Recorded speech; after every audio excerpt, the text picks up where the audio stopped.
Saat kamu menyampaikan kebenaran, maka kamu akan menemukan dua reaksi yang berbeda. Orang cerdas akan merenung, orang bodoh akan tersinggung. Kembali lagi bersama saya Stephen. Seperti biasa jangan lupa siapkan apa? Ya tentunya kopi dan Utbray untuk menemani kalian dalam menonton alur cerita film ini. Selamat menyaksikan dan celepot!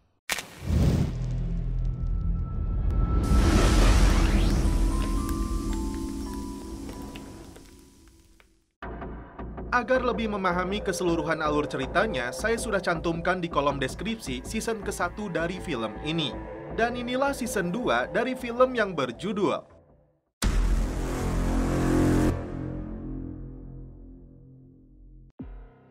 Film dibuka dengan sebuah aksi balapan liar. Dan inilah aktor utama dalam film ini yang bernama Jim Street, anggota pasukan khusus SWAT yang diskors oleh komandannya jadi polisi patroli. Jim menantang si pemenang untuk adu skill dengannya. Ternyata malah Jim yang kalah. Karena uangnya tidak cukup, dia dipukuli dan motornya dirusak. Hondo berkenalan dengan seorang jaksa bernama Nia di sebuah bar yang mengaku sedang diambang perceraian dengan suaminya. Komandan tim SWAT ini merasa mendapat lampu hijau. Di pagi harinya, Chris menjemput Jim untuk membawa sepeda motornya yang rusak parah. Dia berharap Jim merubah watak buruknya sebelum Hondo menemukan anggota SWAT penggantinya. Setelah memuaskan Neng Nia, rupanya suami dari jaksa ini seorang marshal. Jim dan rekannya mengecek mobil setelah mendapat laporan dari seorang wanita tua ada ular kasur di dalam bagasi trailernya. Tugas yang sangat jauh dari kebiasaan Jim sebelumnya sebagai anggota tim pasukan khusus. Tim SWAT kali ini mendapat misi untuk menangkap penjahat bernama Mac Drummond yang menyelundupkan anak-anak dari Haiti untuk diperjualbelikan. Well, there's a reason today's target has been so tough. Roll, people. Tiba di sebuah gedung, tim menciduk si Mac dan anak buahnya yang sedang menyandra beberapa bocah.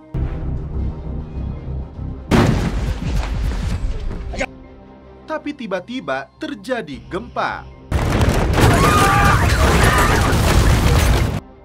Akibatnya, Deacon terkena reruntuhan tembok yang tidak bisa dijangkau oleh anggota lain. Karena si penjahat bangun, Deacon langsung menodongkan senjatanya. Akibat gempa tersebut, terjadi kepanikan luar biasa karena banyaknya korban yang berjatuhan. Karena itu, Komandan Bob membagi tugas untuk seluruh personilnya membantu masyarakat yang membutuhkan bantuan. Tim mencari jalan lain untuk menyelamatkan Deacon dan anak-anak yang masih terjebak di dalam reruntuhan. Sementara itu, Deacon tidak bisa melepaskan tembakan ke penjahat bernama Sal karena dia mencium bau gas yang bocor saat penjahat ini coba melarikan diri. Victor berhasil menemukan anak-anak, namun salah satu dari mereka yang bernama James dibawa kabur oleh si Mac. James sempat menikam penjahat ini saat dia merampas mobil seorang wanita. Hondo segera meminta bantuan markas untuk mengerahkan helikopter memburu si Mac. Sementara itu, Jim sedang berupaya menyelamatkan seorang wanita yang terjebak di antara pipa air yang bocor dan kabel yang menyetrum. Sebagai anggota tim pasukan khusus yang terlatih, inilah aksi memukau yang dilakukan oleh Jim Street. Deacon berhasil membujuk si Sal untuk membantunya. Sedangkan Hondo dan Luka mengejar si Mac dengan bantuan pantauan udara yang dilakukan tim reporter. It's gonna be like trying to find a needle in a haystack down there. Setelah Sal bermaksud untuk kabur, Deacon melemparkan granat kejut untuk menangkapnya kembali.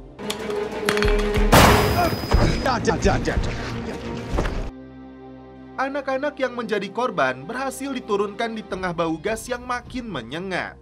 Saat Victor membantu korban terakhir, inilah yang terjadi. Karena mendengar tersangka ditikam oleh si bocah, Hondo memutuskan untuk mengejarnya ke rumah sakit terdekat. Benar saja, si Mac baru saja mendapat jahitan dari seorang perawat. Setelah itu, dia kabur ke landasan helikopter yang ada di atap gedung. But he was just there. Out of the way, excuse me. Ketika tim memburunya, pelaku melepaskan tembakan lalu membajak helikopter. Akhirnya, pelaku berhasil diciduk lalu menyelamatkan James yang disekap di dalam bagasi mobil.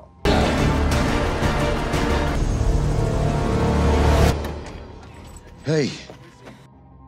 Jim menyapa rekan-rekannya di tim SWAT. Rekannya menceritakan aksi heroik yang dilakukan Jim untuk menyelamatkan korban.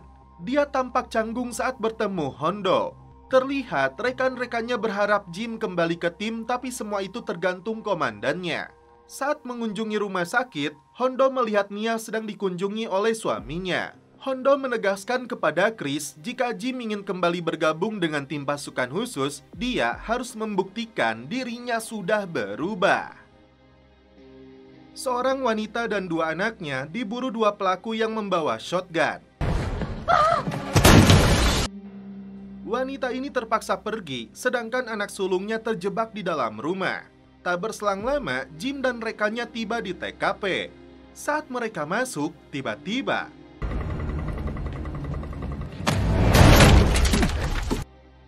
giliran tim SWAT yang datang ke lokasi untuk membantu Jim. Di luar dugaan, para penjahat itu mendapat bantuan dari tim bersenjata sekelas pasukan khusus. Setelah mengambil tas yang disembunyikan di dalam dinding, mereka langsung kabur menggunakan mobil lapis baja.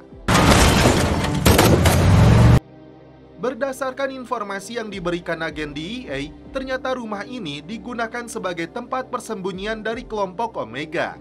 Rumornya, Omega ini dilatih oleh DEA untuk memburu kartel narkoboy di Turki. Tapi yang terjadi, mereka justru berbalik menjadi antek mereka.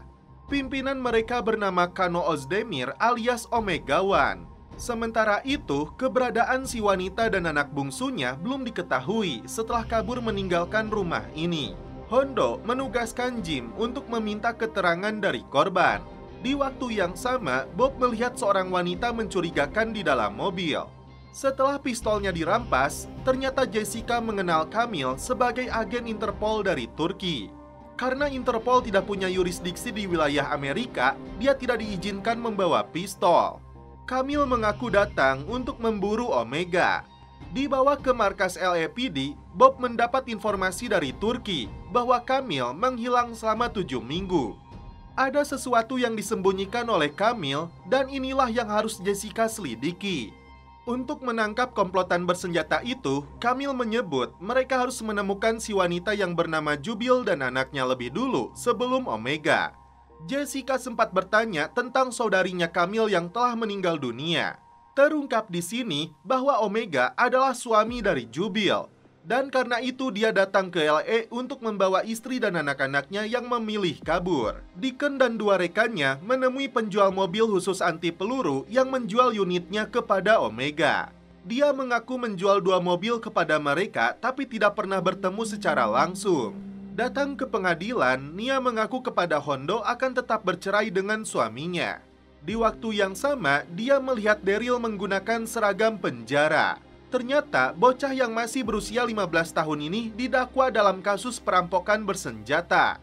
Ternyata, dia kembali ke jalanan setelah pacarnya bunting. Hondo marah karena seharusnya Daryl datang kepadanya. Komandan tim SWAT ini kemudian menemui ayah Daryl yang bernama Leroy untuk meminta informasi tentang sepak terjang kelompok Omega. Dan ternyata Leroy sudah tahu jika anaknya ditahan. Hondo berharap Leroy mau menemuinya karena anak itu masih punya kesempatan untuk menata hidupnya demi masa depan yang lebih baik. Kembali ke markas, ternyata Jubil dipaksa menikah dengan Omega setelah penjahat ini membakar habis desanya. Jubil rupanya lebih mempedulikan anak laki-laki bungsunya sebagai pewaris tahta, dan karena itu tim harus lebih dulu menemukannya. Camille mengetahui sepak terjang Omega yang seringkali membunuh orang lalu menenggelamkan jasadnya ke drum BBM.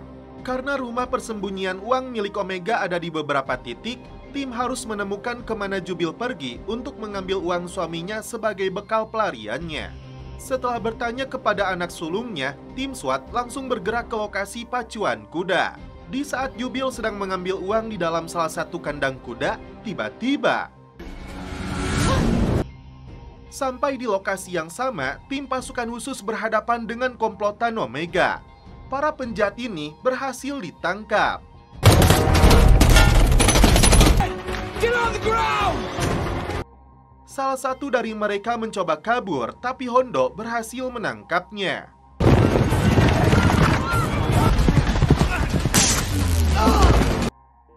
Tapi pimpinan mereka Omega One belum berhasil diciduk. Di luar dugaan, Kamil menculik anak bungsunya Jubil untuk dia gunakan memancing Omega One keluar dari tempat persembunyiannya.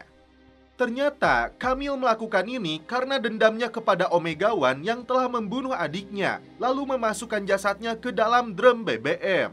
Karena Kamil pergi membawa mobilnya Jessica, tim SWAT akan mudah mengejarnya melalui GPS.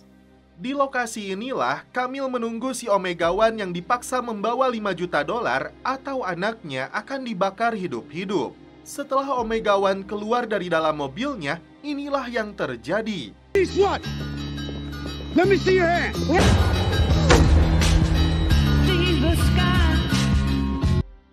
Tim SWAT kembali berhasil menuntaskan misinya. Kembali menemui Leroy, disinilah Hondo dibuat kecewa karena dia tidak mau menyelamatkan anaknya sendiri dari kehidupan kriminal.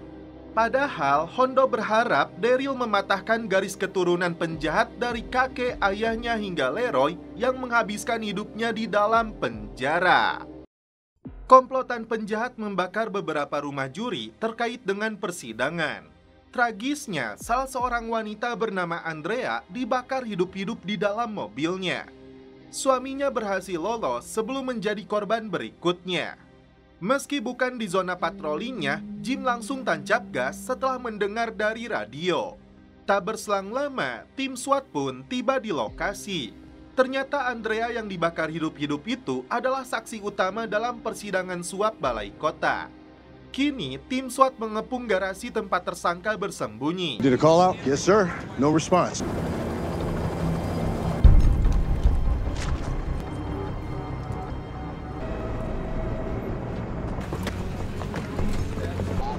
Over here. Wife, Andrea. What is wrong with you? Before this. I need you to transport that.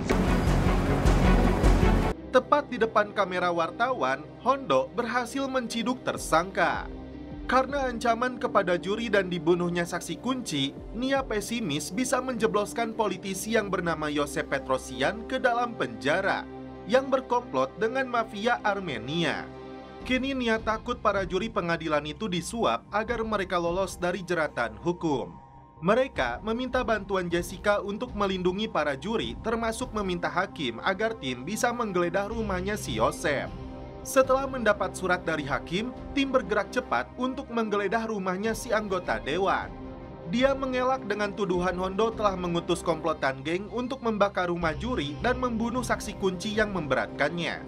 Victor bertanya kepada Jessica setelah dia mendengar rumor masuk dalam daftar yang akan dipindahkan dari tim SWAT ke patroli jalanan dengan alasan mengurangi anggaran. Jessica mengaku tidak ada daftar tersebut, tapi setelah dia bertanya kepada Komandan Bob, ternyata daftar itu memang ada, tapi belum final. Ternyata ini terkait politik dan desakan dari anggota dewan kepada Wakapol Amerika. Chris dan Victor langsung tancap gas setelah melihat tersangka pembakaran. 24-day minute pursuit failure to yield to... Collins at Ventura. Cross Ventura.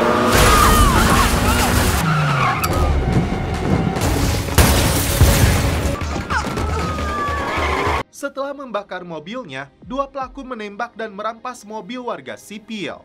Tim SWAT langsung memburu mereka yang bersembunyi di dalam bengkel.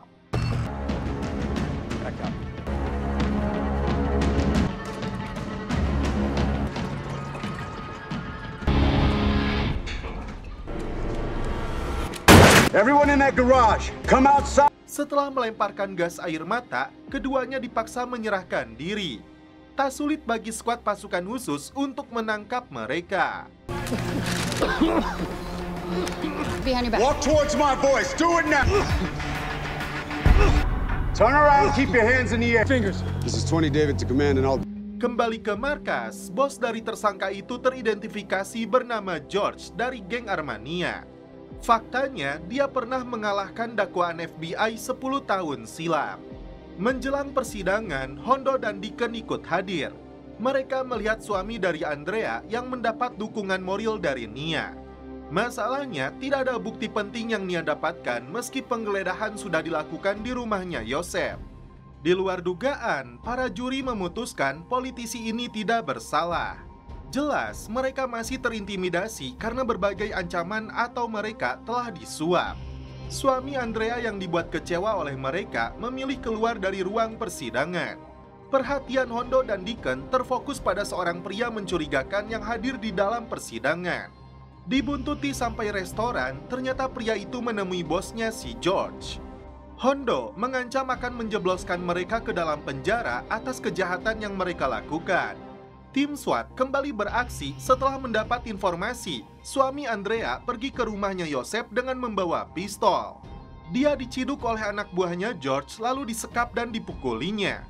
Tim SWAT berhasil menyergap para penjahat ini.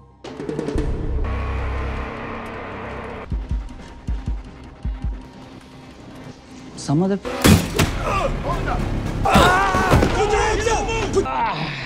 No, Deacon, don't! Dibawa ke markas, Yosef setuju dengan penawaran yang diberikan Ani untuk memberikan pernyataan di bawah sumpah tentang semua kejahatannya dengan geng Armania. Kawanan perampok membobol salah satu gerbong kereta api lalu membunuh petugas yang menciduk aksi mereka. Hands against the...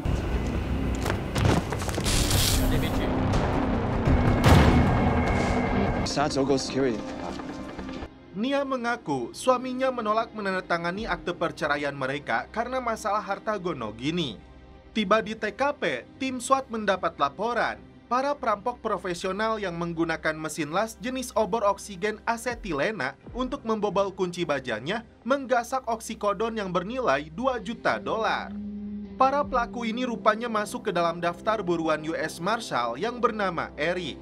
Tentu saja Hondo terkejut karena Eric adalah suami dari Nia.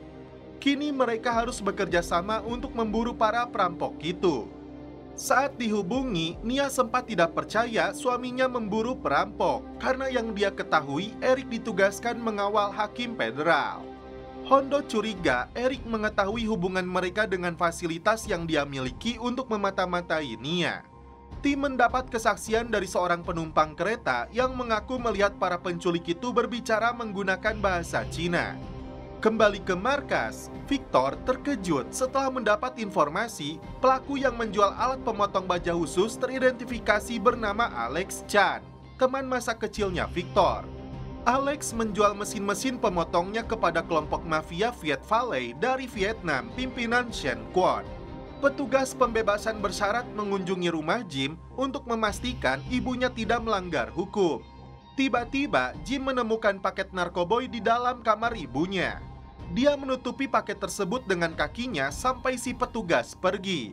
Victor mengajak Luka menemui ayah angkatnya untuk bertanya tentang Shen Kwon. Ternyata dia tidak bangga meski Victor bergabung dengan tim SWAT. Tapi dia tidak percaya Alex bergabung dengan komplotan penjahat. Singkat cerita, tim SWAT menciduk si Alex dan barang bukti obat-obatan terlarang yang diperjualbelikan. Meski tidak mengelak dituduh menjual narkoboy, tapi Alex mengaku tidak membunuh siapapun. Akhirnya, tim mendapat informasi tentang aksi perampokan yang sama akan dilakukan. Singkat cerita, tim pasukan khusus ini sedang menyergap para pelaku. Tapi 4 tersangka itu berhasil lolos. Where's our backup? We need him on the other side. Bad guys here. Jim dibuat kecewa karena ibunya masih mengonsumsi narkoboy. Setelah dia menemukan paket di dalam kamarnya, ditambah lagi ada di dalam tasnya. Jim memutuskan untuk pergi dari rumahnya karena sudah muak dengan kelakuan ibunya yang tidak pernah jera. Pimpinan Dewan Kota dan Komandan Bob sepakat untuk memindahkan 4 anggota tim SWAT ke patroli untuk menurunkan anggaran. Tapi Bob diizinkan merekrut 1 anggota baru yang lulus dari Akademi Khusus tim SWAT. Alex membeberkan peran dari manajer pengiriman pelabuhan yang menjual informasi kepada Kwon. Sebelum tim kembali beraksi, Hondo menemui Eric karena dia tahu US Marshal ini sengaja memata-matai setelah mengetahui hubungan Hondo dengan Nia. Ternyata Eric melihat Hondo dan Nia masuk ke dalam hotel. Hondo mengancam akan membuatnya menyesal jika Eric menyakiti Nia. Tim masuk ke dalam rumah judinya komunitas Cina. Pria bernama Aaron menerima $20.000 dari Shen Kwon untuk daftar 50 kontainer yang masuk malam ini. Singkat cerita, Chris sudah mengerucutkan menjadi 5 kontainer yang membawa kargo termahal dan hanya 1 yang membawa obat farmasi.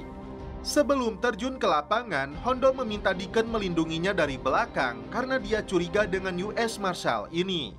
Kontainer tersebut sengaja dibawa oleh Luka untuk menjebak komplotan penjahat yang ingin merampoknya. Tiba di sebuah lokasi, inilah yang terjadi.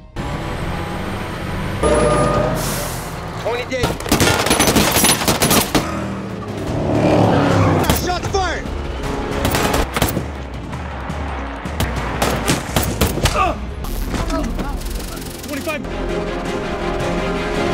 Hondo dan Eric memburu pelaku ketiga yang melarikan diri. Menyusul Deacon untuk melindungi Hondo dari belakang. Namun tiba-tiba ternyata Eric melumpuhkan tersangka yang hampir menembak Hondo.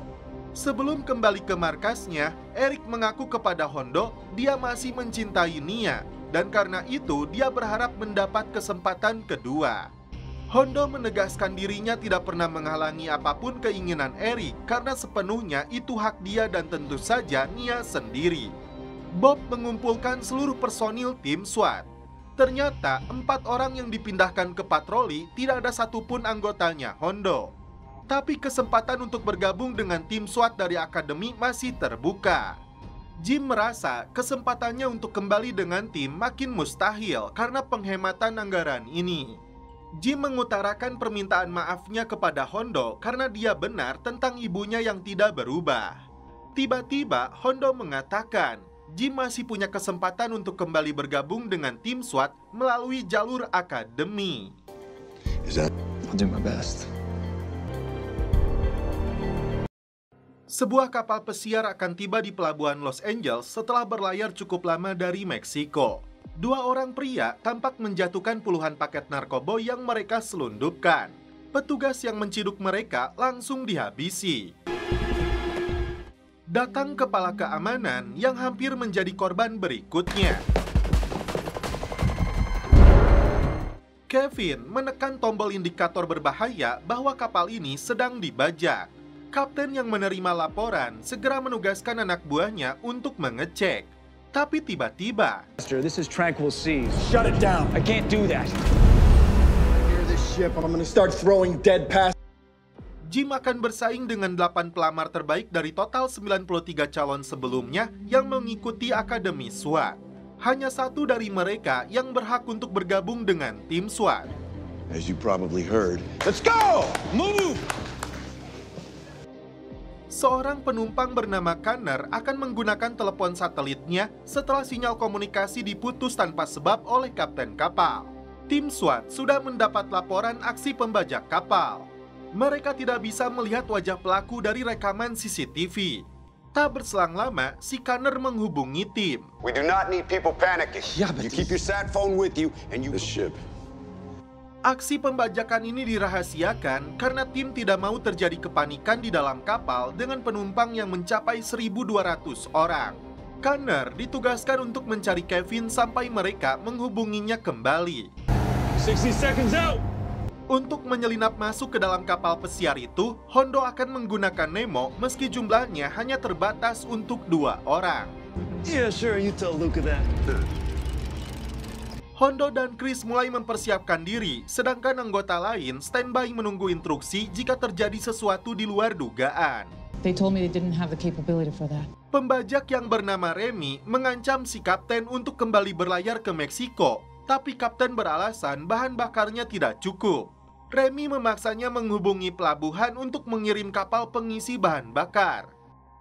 Sebagai bagian dari kompetisi, Jim dan calon lainnya menunjukkan skillnya dalam menembak sasaran.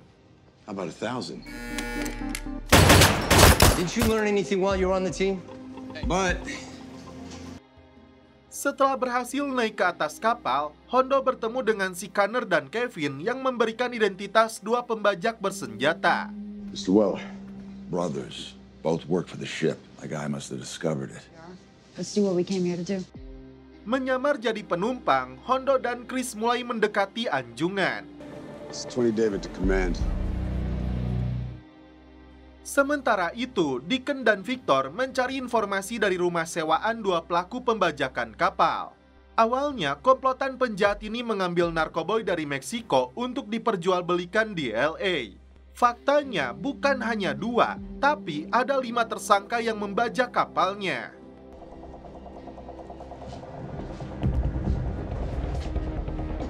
Hondo menciduk salah satu tersangka yang menyamar jadi pelayan. Tapi dia berhasil melarikan diri.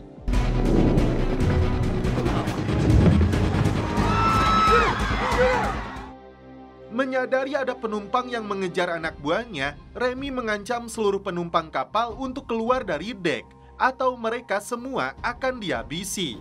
Seorang pria dan wanita yang coba kabur langsung diamankan oleh tim SWAT. Stop the car! Ternyata wanita ini keluarganya dari si Remy. Colton? Tim mendapat identitas dua tersangka lainnya, tapi tersangka kelima belum diketahui identitasnya. Move, Chris, move! Hondo dan Chris melumpuhkan salah satu pelaku. This is 20 David, one suspect down.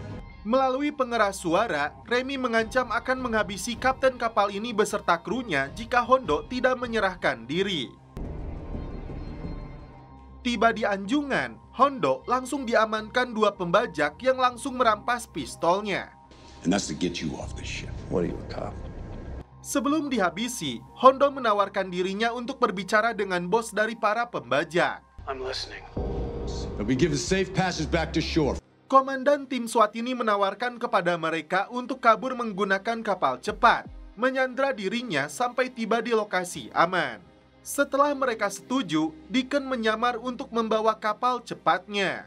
Sementara itu, Jessica mendesak wanita ini untuk mengatakan identitas tersangka kelima. Dia mengaku tidak tahu, tapi pernah mendengar Remy menceritakan orang ini sebagai pembunuh yang mengancam akan membunuh dua saudaranya jika rencana mereka gagal. Chris akan menemukan lebih dulu bos dari pembajak ini sebelum kabur. Hondo dibawa naik ke atas kapal cepat oleh para penjahat ini. Masuk ke dalam bar, Chris meminta bantuan Connor agar dia bisa menemukan tersangka. Dan inilah yang terjadi.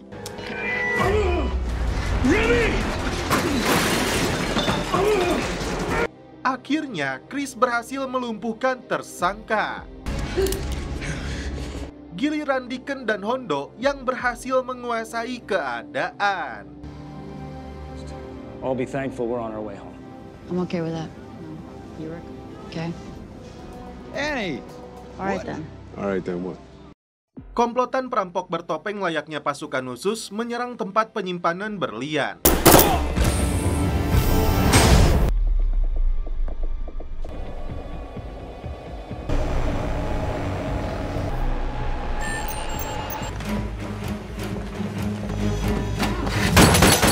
Hondo yang kebetulan berada tidak jauh dari lokasi langsung tancap gas. Bukan perampok kaleng-kaleng, polisi yang melakukan pengejaran diberondong dengan senapan mesin. Gagal mengejar tersangka, Hondo menyelamatkan si polisi yang terjebak dalam mobilnya yang terbalik. Kembali ke TKP, Jessica membeberkan modus operasi dari 4 kawanan perampok itu yang mematikan alarm, lalu meledakkan pintu dan hanya mencuri berlian yang belum dipotong agar tidak bisa dilacak.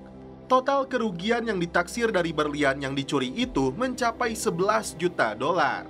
Kembali ke markas, tim membahas profesionalnya para perampok bertopeng itu yang menggunakan peralatan militer dalam aksinya. Hondo menunjukkan alat khusus yang bisa mengirim sinyal bahaya dari lokasi berangkas kepada tim SWAT. Meskipun para perampok itu telah merusak sinyal ponsel. Informasi yang Jessica dapatkan, para pelaku berasal dari mafia Israel Dan faktanya, 3 pialang pemilik brankas berlian itu menyewa tim keamanan dari perusahaan yang sama milik Aviv Cohen.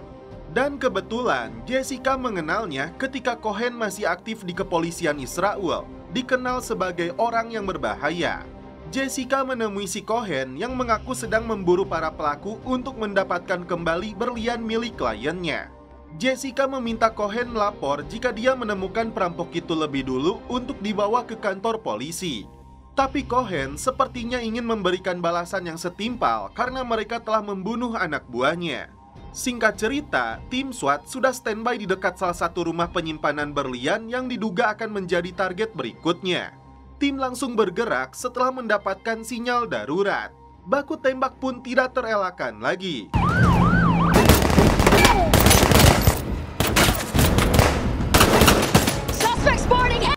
Karena pelaku menggunakan baju anti peluru super kuat, inilah aksi yang dilakukan Hondo. Saat topengnya dibuka, ternyata pelaku seorang wanita muda yang teridentifikasi sebagai warga negara Israel dengan status yang masih pelajar. Apakah 3 tersangka lainnya yang berhasil kabur wanita juga? Fokus dengan pekerjaan barunya mengurusi persenjataan untuk tim SWAT, Jim mengajukan senapan Sonic L-Red jenis terbaru kepada Jessica. Karena terbatasnya anggaran, Jim akan membantu menukarkan lampu taktis yang tidak terlalu penting dengan senjata Sonic. Rasa bersalah menghantui Hondo karena ini pertama kalinya dia membunuh wanita. Meski Deacon pun tidak pernah membunuh wanita, tapi apa yang Hondo lakukan sudah sesuai prosedur. Karena apapun gendernya, pelaku jelas seorang pembunuh. Deacon menemukan identitas 3 wanita dengan visa pelajar Israel yang datang ke LA. Faktanya, mereka pernah bergabung dengan pasukan pertahanan Israel. Mereka bernama Soimah, Dania, dan Torik. Faktanya, orang tua mereka dibunuh setelah dipaksa menyelundupkan berlian. Muncul dugaan para perampok ini sedang melakukan aksi balas dendam terhadap perusahaan Farbrek yang membuat orang tua mereka terbunuh. Dari media sosial, Deacon menemukan alamat temannya Soimah. Jessica bertanya kepada Cohen, apakah dia terlibat dengan bosnya yang membunuh orang tua para perampok itu ketika dipaksa menyelundupkan berlian. Ternyata Cohen tidak tahu, dan dia berjanji akan menghubungi Jessica jika menemukan mereka lebih dulu. Ternyata Jessica sudah memasang alat pelacak di mobilnya. Soimah terbangun saat tim pasukan khusus menyergapnya. Dan ini yang terjadi. Go!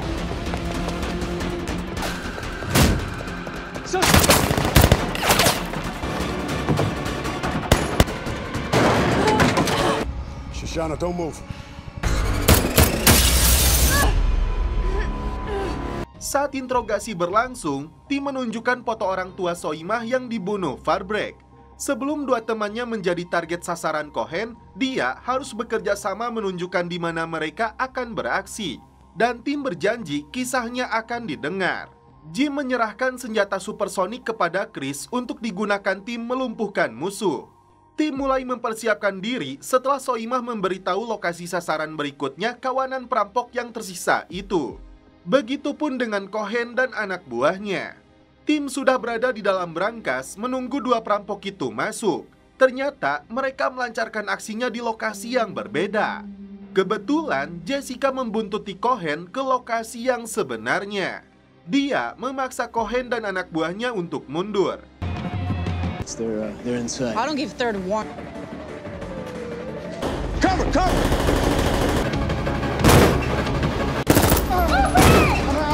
Tiba di lokasi, tim SWAT kembali beraksi. Karena tidak mau menyerah, Luka menggunakan senjata supersoniknya. Akhirnya, para perampok itu berhasil dibekuk. Don't move! Ternyata, Jim dan beberapa calon anggota SWAT lainnya sedang menggelar ujian akhir. Devlin disebut punya peluang bergabung dengan tim SWAT. You didn't have to do that. Faster every year. All right, I need Hey, Hey, didn't know you were here. Get that. With these budgets, sometimes you gotta make a wrong turn to get to... feeling that counts. Hondo dan kekasihnya yang sedang dalam perjalanan keluar kota sempat dihentikan polisi dengan alasan pindah jalur. Sheriff ini batal menilangnya setelah Hondo menunjukkan lencana. Hondo merasa penilangan itu karena polisi melihatnya sebagai kulit hitam. seorang anak miliarder bernama Lauren yang tinggal dengan pacarnya diculik komplotan bersenjata. Hey! Get your hands off that girl! Jim harus ikhlas menerima keputusan Komandan Bob yang memilih Devlin untuk bergabung dengan tim SWAT. Tim SWAT dan puluhan polisi serta media berkumpul di TKP. Tiba-tiba, para penculik merilis video. Lauren dipaksa membacakan tuntutan mereka agar ayahnya Richard menggelontorkan donasi $50 juta untuk komite warga miskin LA. Dan $5 juta dikirimkan dalam bentuk Bitcoin untuk para penculik. Motif penculikan ini menurut Luka sama persis dengan kejadian yang menimpa putri seorang sultan yang diculik tahun 70-an oleh kelompok SLA.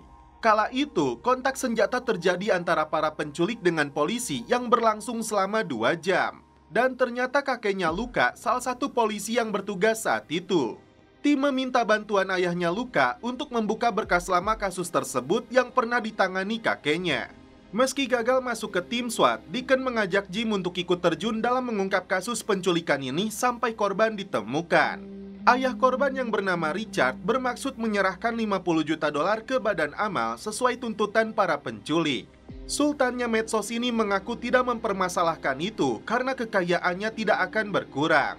Tapi Bob tidak setuju karena kasus sama yang terjadi di tahun 70-an itu tidak berhasil mengembalikan korban setelah orang tuanya memenuhi tuntutan si penculik. Tak berselang lama, tim mendapat informasi bahwa Richard membayar tuntutan penculik dan inilah yang disesalkan oleh Jessica dan Komandan Bob. Sementara itu, Luka menerima pesan dari ponselnya Lauren bahwa putri Richard dan kekasihnya Paul ditempatkan di kawasan industri kosong di Eastern. Chris dan Victor yang ditugaskan ke sana hanya menemukan boneka dan sebuah amplop. Ternyata, Lauren diajak oleh para penculik untuk merampok sebuah bank. Deacon dan Jim gagal mengejar para pelaku setelah mereka melemparkan uang. Polisi merilis video perampokan itu yang dimana para penculik memaksa Lauren meniru kisah Patty Hearst. Hondo sendiri sedang sibuk melatih para polisi di Polres Luar Nagreg. Luka menemukan petunjuk lokasi yang dulu digunakan sebagai markasnya SLA. Chris dan Jim dikirim untuk mengeceknya. Ternyata mereka menemukan Paul di dalam sana. Bahan peledak ditemukan di bawah mobil polisi tepat di nomor polisi yang sama seperti di tahun 70-an. Saat robot penjinak diluncurkan, tiba-tiba Richard menyesal karena tidak mendengar saran Jessica. Para penculik kembali merilis video memaksa Richard melepaskan rootkit atau virus komputer ke server media sosialnya yang bisa mengakibatkan jutaan data rahasia pelanggannya bocor. Tim kembali beraksi setelah mendapat informasi lokasi penyekapan Lauren. Di luar dugaan, para penculik itu melepaskan tembakan. Victor membalas dengan melepaskan gas. Sebelum tim membalas serangan, Luka merasa ada yang aneh karena lubang pelurunya sangat lurus dan itu artinya mereka menggunakan senjata mesin. Jim berinisiatif akan mengecek kondisi di dalam rumah. Dia sepertinya melihat Lauren ada di sana. Namun tiba-tiba Get down!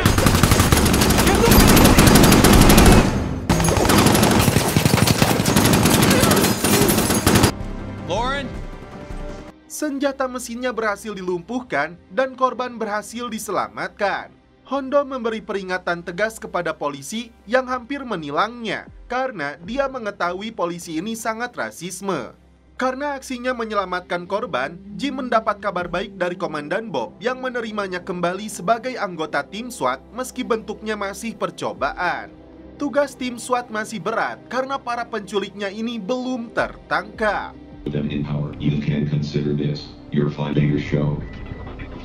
Hari itu, Jessica menemani keponakannya di sebuah pesta yang digelar di rumah seorang artis vlogger bernama Tiffany.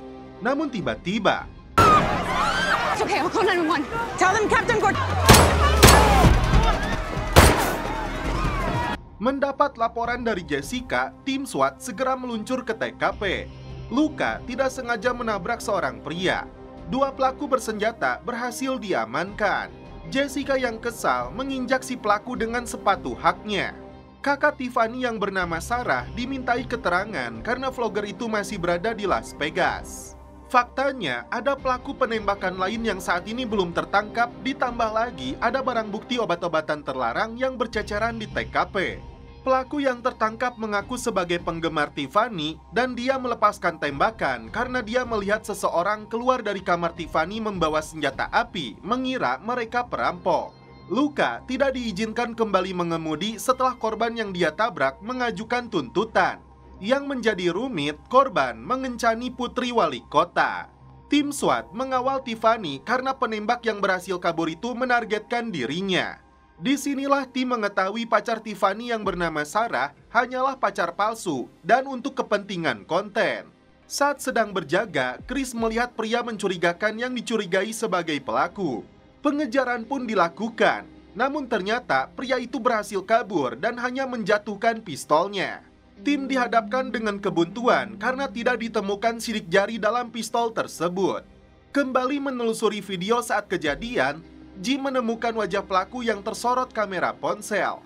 Faktanya, karena kejadian itu, Tiffany mendapatkan 100.000 pengikut baru. Inilah yang disesalkan Jessica karena vlogger ini sama sekali tidak peduli dengan penggemarnya. Padahal, keponakannya bisa saja terbunuh. Tim berhasil mengidentifikasi pelaku bernama Pete Delkis yang memiliki catatan kriminal dalam kasus penguntitan dan pelepasan senjata secara ilegal. Saat itu juga, tim bergerak cepat ke rumah tersangka. Bertemu dengan ayahnya si Pete yang ternyata kehilangan 2 pistolnya dan diduga dibawa kabur oleh anaknya. Disinilah Jessica mengambil kesimpulan yang ditargetkan Pete bukanlah Tiffany, tapi Sarah, Jedi, dan pacar palsunya Tristan. Benar saja, Pete mendatangi si Tristan yang sedang membuat konten lelucon. Dan ini yang dilakukan pelaku.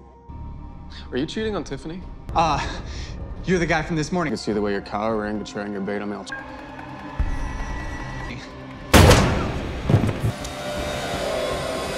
Tim SWAT datang terlambat. Kini Pete menyandra Sarah dan kameramen Tiffany yang bernama Jedi di dalam mobil mereka. Pete yang ngefans kepada vlogger itu bertindak di luar batas. Dia akan menembak Sarah dan Jedi dalam tayangan live di TokTok jika penontonnya menembus angka 1 juta. Tim SWAT dan kepolisian mengejar mobil tersebut. Dan di luar dugaan, penontonnya meningkat drastis. 1,000 viewers when you get 1 million views. I did. 2 million, you're gonna see these leeches get what they deserve. We're not gonna make it to that spike strip before. Saat Pete lengah, ini yang dilakukan tim SWAT. With me.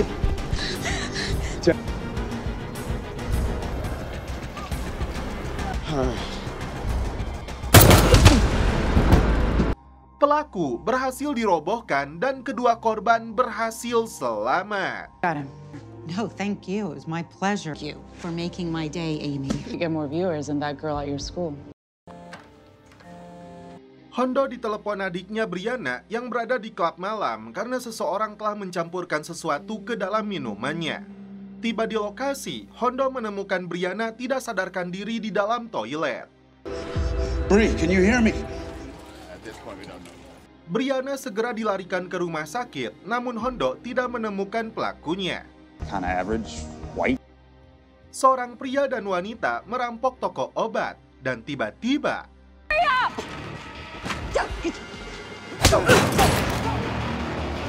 Payback!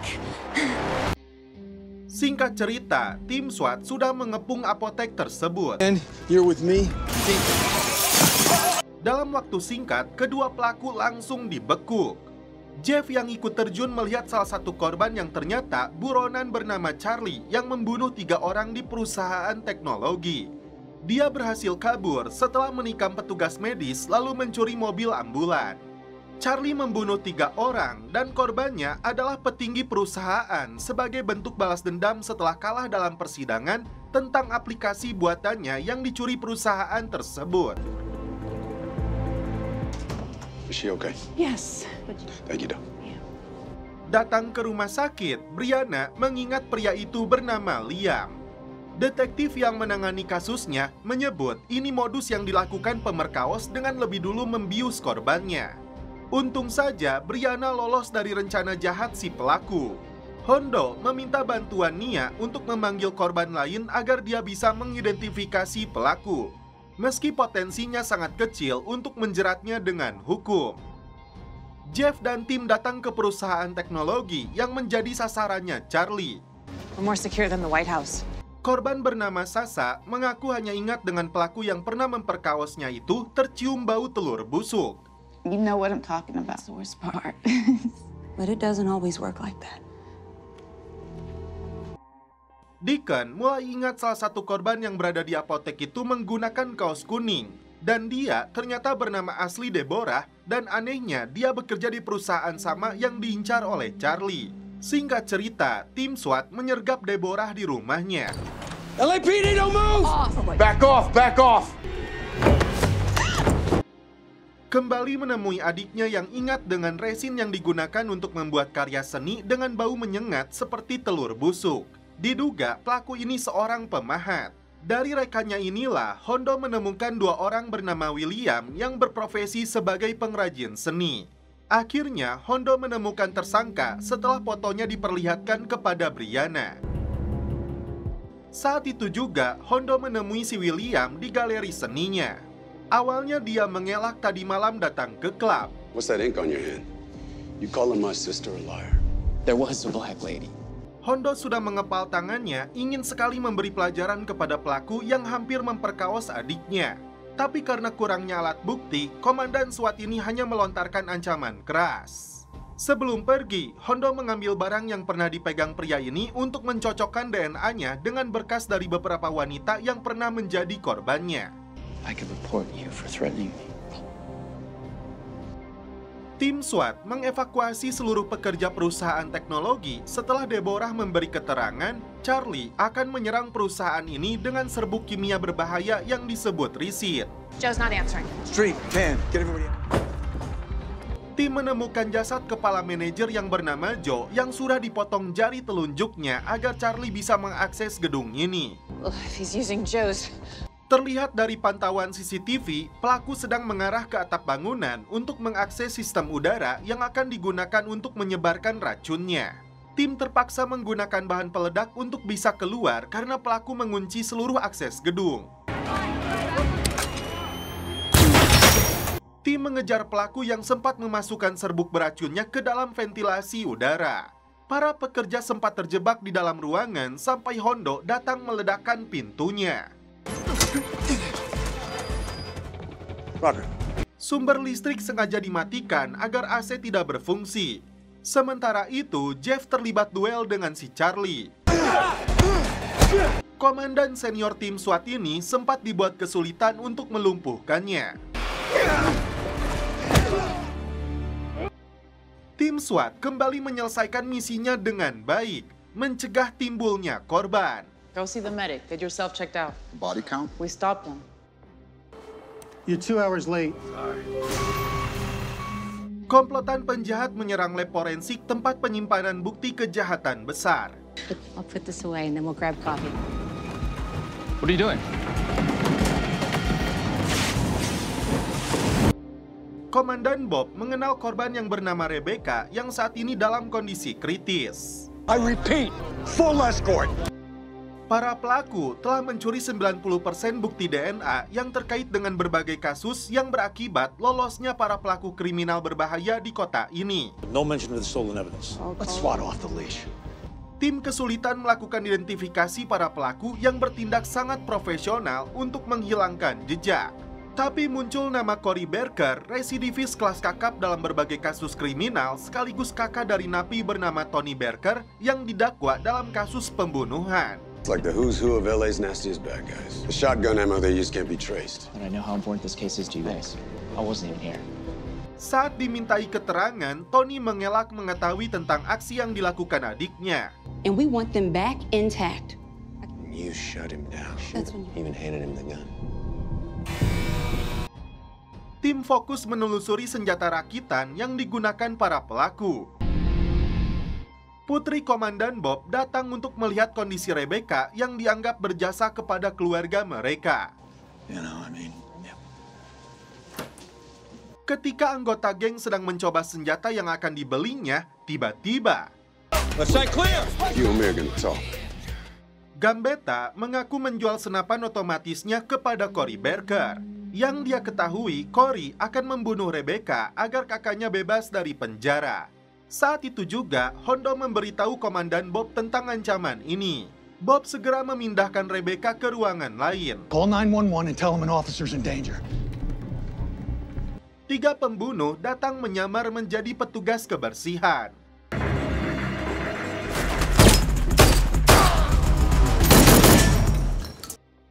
Untung saja mereka berhasil dilumpuhkan.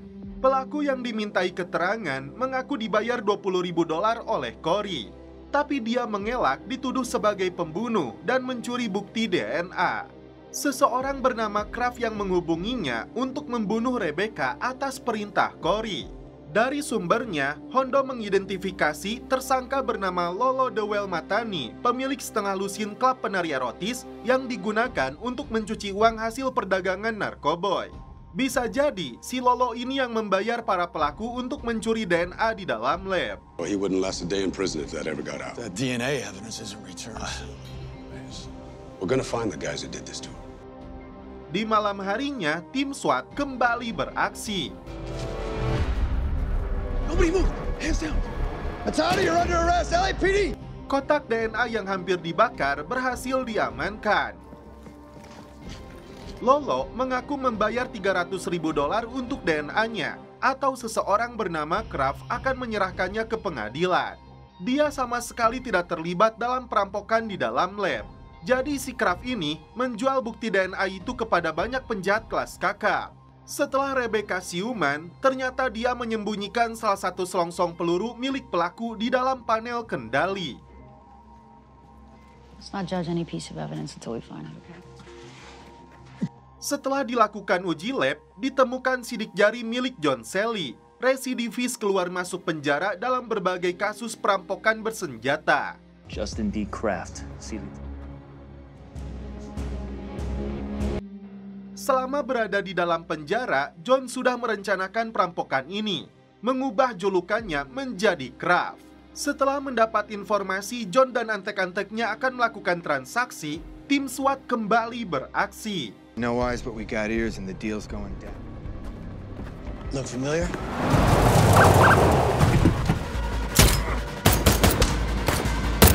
Akhirnya, tim berhasil membekuk pelaku dengan puluhan bukti DNA-nya. Film mundur ke tahun 2013, di sebuah sekolah telah terjadi penembakan. Kala itu, tim SWAT masih di bawah pimpinan Sersan Buck.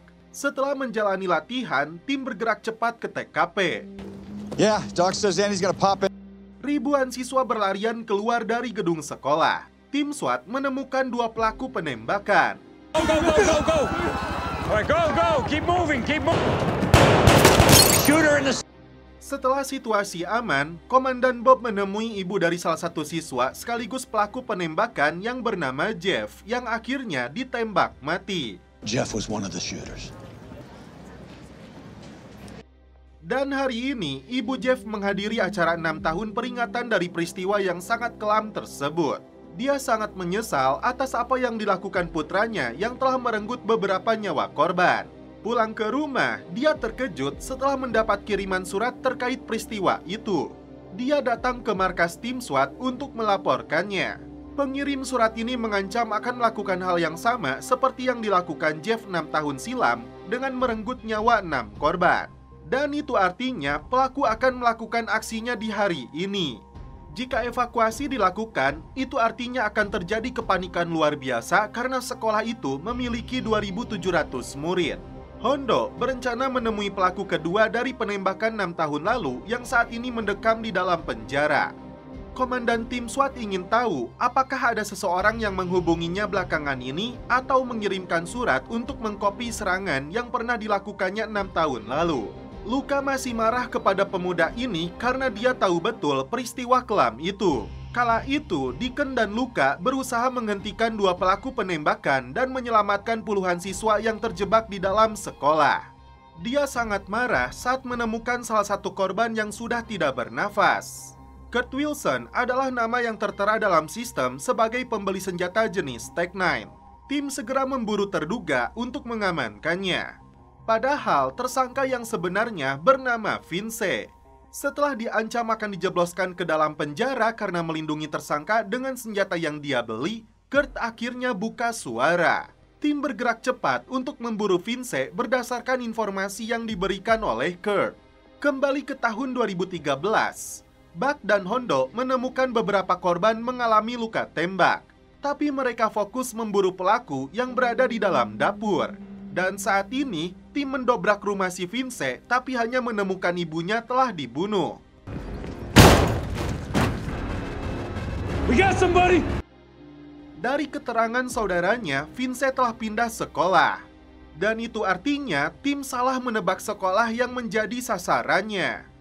Untuk mengamankan seluruh siswa yang berada di sekolah yang menjadi target sebenarnya, mereka dievakuasi ke ruangan gimnastik. Saat pelaku masuk ke sekolah, dia tidak menemukan satu murid pun karena sudah dikumpulkan di satu ruangan.